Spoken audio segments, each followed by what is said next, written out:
बिस्मिल्लाहिर्रहमानिर्रहीम। बाबुल शहर की एक बदकार औरत मर गई तो उसके घर वालों ने उसे दफन तक न किया बल्कि एक कूड़े के ढेर पर फेंक दिया।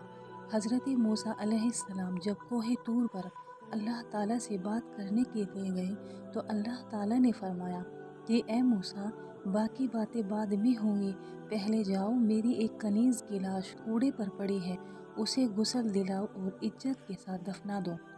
हज़रत मूसा अलैहिस्सलाम कोहे तूर से वापस आए और बाबुल शहर में दाखिल हुए और तलाश करते करते एक जगह देखा कि कूड़े पर एक लाश पड़ी है और उसके इर्द गिर्द 4 कुत्ते रखवाली कर रहे हैं ताकि कोई दरिंदा लाश को पामाल ना कर सके। हज़रत मूसा अलैहिस्सलाम ने उसके घर का पता पूछा और लोगों से कहा कि लाश को उठाने में मेरी मदद करो। औरत के घर वालों ने कहा कि हम इस लाश के करीब भी नहीं जाएंगे। ये एक बदकार औरत थी जिसने अपनी सारी ज़िंदगी बदकारी में गुजार दी। पूरे शहर में कोई भी लाश को उठाने के लिए तैयार न था। तो हज़रत मूसा अलैहिस्सलाम अपने भाई हज़रत हारून अलैहिस्सलाम के पास गए और कहा कि लाश उठाने में मेरी मदद करो। दोनों नबियों ने लाश को उठाया और फिर जब गुस्ल देने की बारी आई तो शहर की कोई औरत भी उसे गुस्ल देने के लिए तैयार नहीं थी। ये देखकर हज़रत मूसा अलैहिस्सलाम ने अपनी जोजा और बहन को हुक्म दिया कि इस औरत को गुस्ल दो।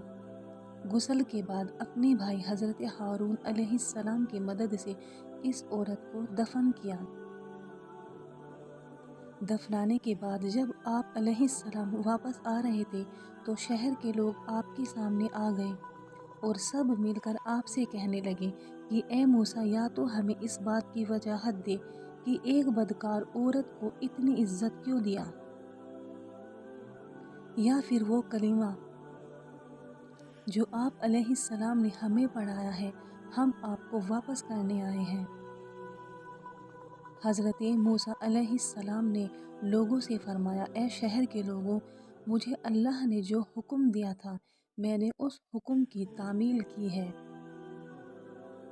हाँ, अगली बार जब मैं कोहे तूर पर गया तो तुम सबको तुम्हारे इस सवाल का जवाब मिल जाएगा। यह सुनकर लोग वापस चले गए। हज़रत मूसा अलैहिस्सलाम कोहे तूर पर गए तो फरमाया, ए मेरे परवरदिगार, इस शहर के लोग मुझसे इस बात की वजाहत मांगते हैं कि एक बदकार औरत को इतनी इज्जत से क्यों दफन किया गया। तो अल्लाह ताला ने फरमाया कि ए मूसा, ये औरत वाकई बदकार थी और इसकी सारी ज़िंदगी बदकारी में गुजरी, मगर एक दफ़ा ये औरत एक ऐसी जगह से गुजर रही थी जहाँ पर एक कुत्ता प्यास की शिद्दत से मर रहा था। इस औरत को कुत्ते की हालत पर रहम आ गया।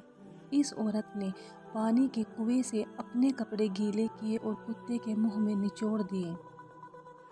प्यासे कुत्ते ने जब पानी पिया तो उसके तड़पते हुए जिस्म में जान आ गई।